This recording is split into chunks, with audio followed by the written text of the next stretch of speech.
Hi, I'm Danny and I'm one of the chefs here at Local Crate. Today we're going to be making quinoa and mushroom stuffed peppers with mozzarella. Read through the entire recipe before you get started.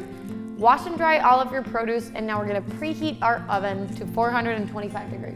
All right, we're going to start with the mise en place. First, we're going to cut the bell peppers in half.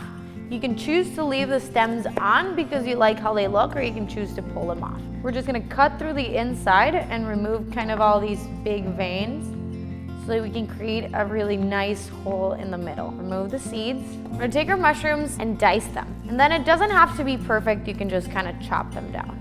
Now we're going to take the carrot, remove the end, and peel it to cut it on the bias because it gives you a little bit more surface area to work with, as opposed to if you just cut slices and then dice the slices. And we are gonna move on to mincing the garlic.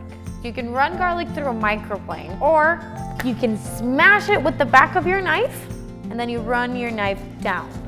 Next, we're gonna take the thyme and remove the thyme leaves from the stems. We're gonna take some parsley, pull the parsley off. So I'm just gonna mince this parsley. So we're gonna take our shallot and peel it, and we're gonna dice it. And similar to dicing an onion, you can always just do a couple of horizontal cuts.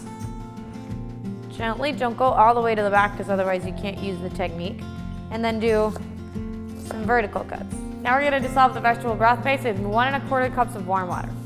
So we're gonna take a small pot and set it on the stove over medium heat. We're gonna add our quinoa, our vegetable broth base. And I'm just gonna give this a very gentle stir. So we're gonna bring this up to a boil, and once it does boil, we're gonna reduce the heat to low and let it cook for 15 to 20 minutes until the quinoa is fully cooked. So we're gonna begin sauteing the vegetables. We're gonna take the medium saute pan, set it on the stove over medium to high heat. We're gonna add 1 tablespoon of oil. And it's important to make sure that the oil and the pan are both hot whenever you're sauteing any aromatics, because that'll help not only the aromatics caramelize, but it'll help the amount of oil that you have to use for things not to stick.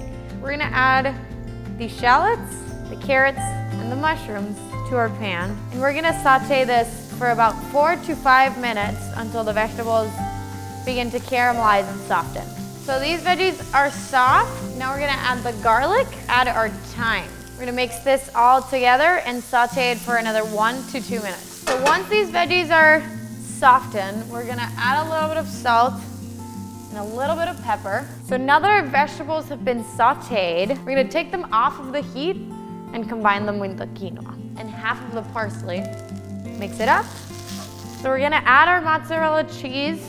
The cheese is gonna get melty and delicious. Remember, this is off the heat. Now we're gonna stuff the peppers. So to stuff the peppers, we're gonna take a sheet tray and we're gonna line it with aluminum foil and take each one of our peppers and stuff them really well. And now we're gonna top each one of these guys with panko. We're gonna drizzle about 2 tablespoons of oil on top. Transfer this to the oven and bake it for 15 to 20 minutes. All right, so our bell peppers are done. We're gonna pull them out of the oven. These peppers look amazing. I'm simply gonna transfer 2 of these onto each plate, and then we're gonna top them off with the remaining half of our parsley. So there you have it, quinoa and mushroom stuffed peppers with mozzarella cheese. You can find this recipe and many more at localcrate.com.